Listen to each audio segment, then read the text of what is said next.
Here's North America correspondent Carrington Clarke. I, Donald John Trump, do solemnly swear.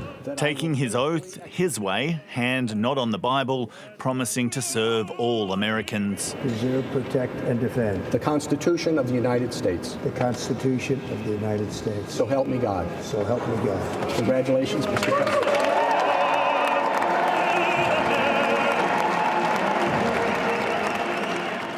The inauguration took place on a bitterly cold Washington, D.C. day. Donald Trump and his wife started at church before making their way to the White House, where Joe and Jill Biden welcomed them, a courtesy Donald Trump did not provide the Bidens 4 years ago. Together, the president and president-elect travelled on frosty roads to Capitol Hill. How are you this morning? Thank you. But Donald Trump's second swearing-in defies tradition. Due to freezing conditions, the ceremony was moved indoors. Former presidents gather to see the 47th US leader sworn in. The day had some technical glitches. Singer Carrie Underwood forced to sing a cappella.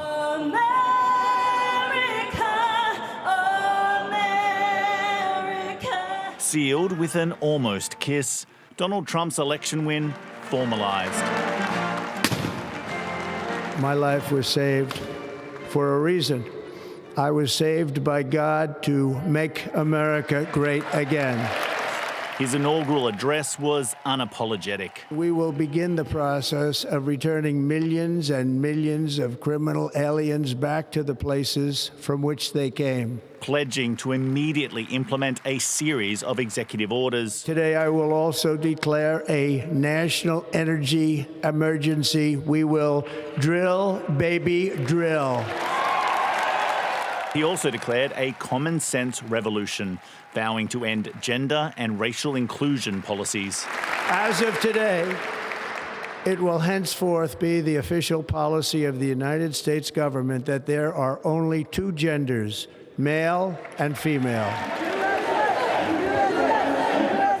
Masses of Donald Trump supporters lined up for a chance to see the paired back parade.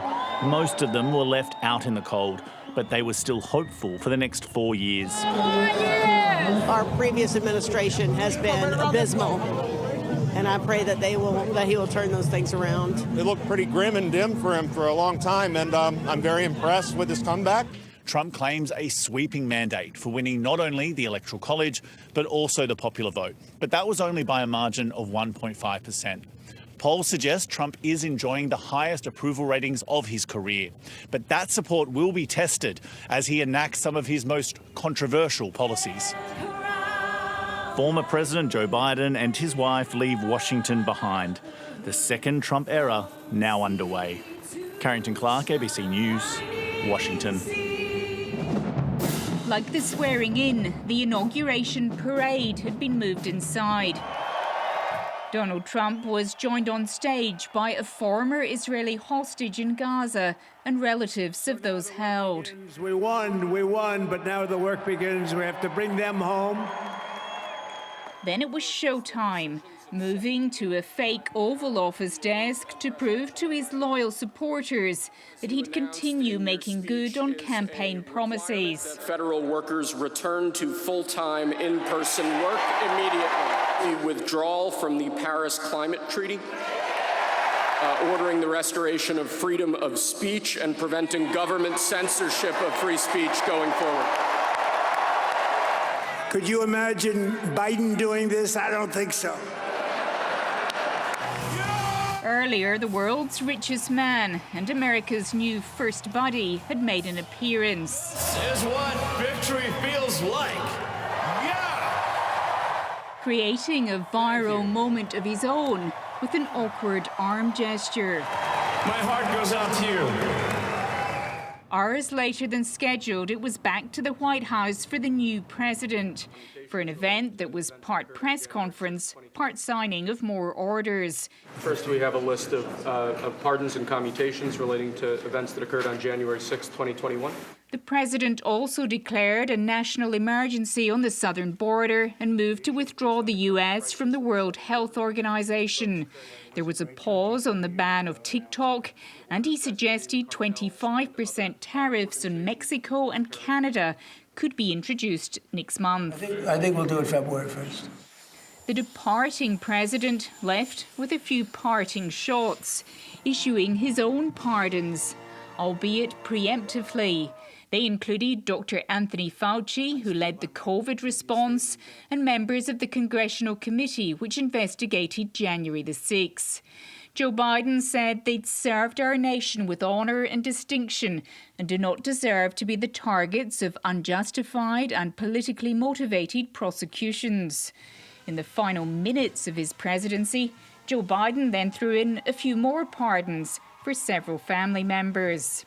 When Donald Trump first came to power, he was a political outsider, the reality TV star who became president. He returns to the White House victorious and vindicated. Many Americans still don't agree with him, but no one's writing him off anymore. After an already very long day, the 78-year-old president and his wife headed out to the inauguration balls, capping off the start of Trump 2.0, the story of a remarkable political comeback. Barbara Miller, ABC News, Washington.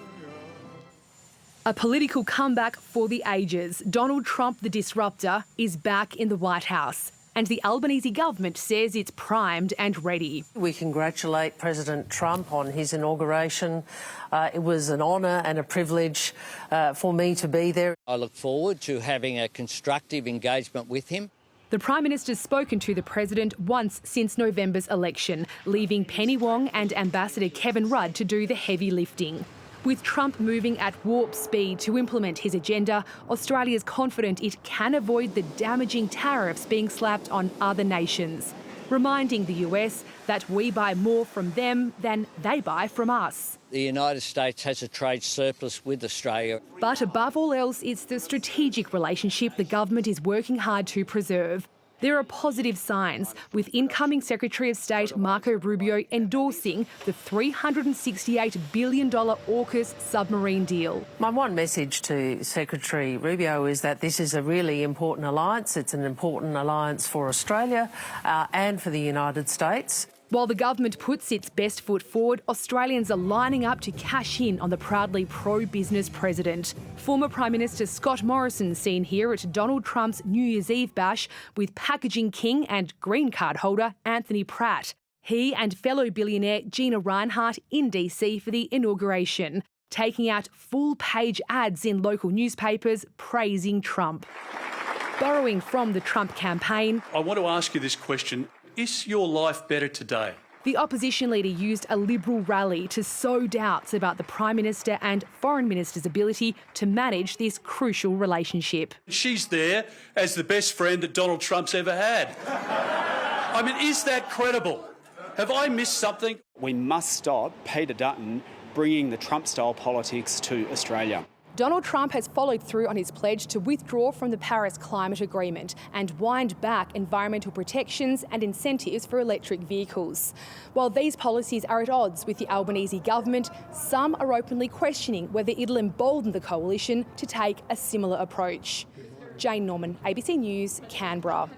4 years ago, Donald Trump left this city having been rejected by the American people and with his critics convinced that his political legacy had been forever tarnished by the January 6 attack on the US Capitol. But it was in that very same building that Donald Trump was today sworn back in, before moving within hours to pardon almost everyone who'd been convicted over the riots. Like many of the actions the president took today, the pardons will be celebrated by his supporters and condemned by his opponents in a country that remains starkly divided. But Donald Trump campaigned and won on a promise of tearing up much of Joe Biden's work. He returns to Washington emboldened and determined to wield the power that has just been handed back to him.